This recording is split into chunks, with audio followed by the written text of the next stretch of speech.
امام احمد بن حنبل رحمۃ اللہ علیہ ایک دفعہ امام شافعی رحمۃ اللہ علیہ کے گھر پہنچے۔ امام شافعی رحمۃ اللہ علیہ نے اپنی بیٹیوں کو بتایا کہ ایک بڑے عالم آ رہے ہیں، ان کے لیے اچھا کھانا تیار کرنا ہے۔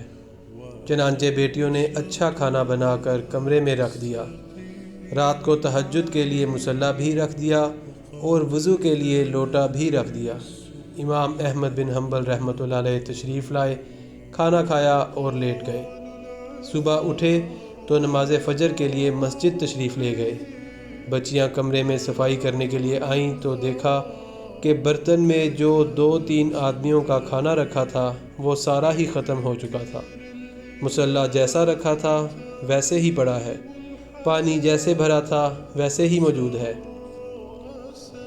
یہ دیکھ کر بڑی حیران ہوئی کہ ان کی تعریفیں تو بہت سنی تھیں، مگر یہ تو بسیار خور نکلے، تہجد بھی نہیں پڑھی اور صبح بھی بے وضو چلے گئے۔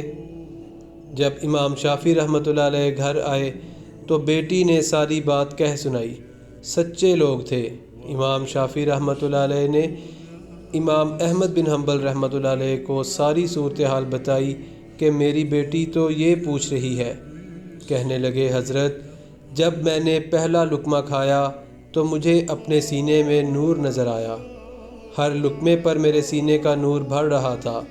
میں نے کہا معلوم نہیں زندگی میں اتنا حلال اور پاک رزق پھر مجھے نصیب ہوگا یا نہیں، کیوں نہ اس کھانے کو اپنے جسم کا حصہ بنا لیا جائے۔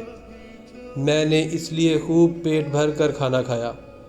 پھر میں بستر پر سونے کے لیے لیٹا تو میرے سینے میں نور اتنا تھا کہ میں قرآن کی آیتوں اور نبی علیہ الصلوۃ والسلام کی حدیثوں میں غور و فکر اور تدبر کرتا رہا، حتیٰ کہ اسی طرح صبح کا وقت ہو گیا۔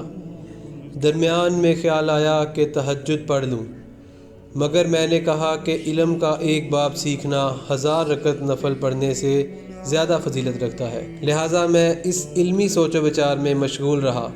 صبح جب آپ آئے تو میں فجر پڑھنے چلا گیا، نہ میرا وضو ٹوٹا اور نہ ہی مجھے وضو کرنے کی ضرورت پیش آئی، اس لیے میں نے عشاء کے وضو سے جا کر فجر کی نماز پڑھ لی۔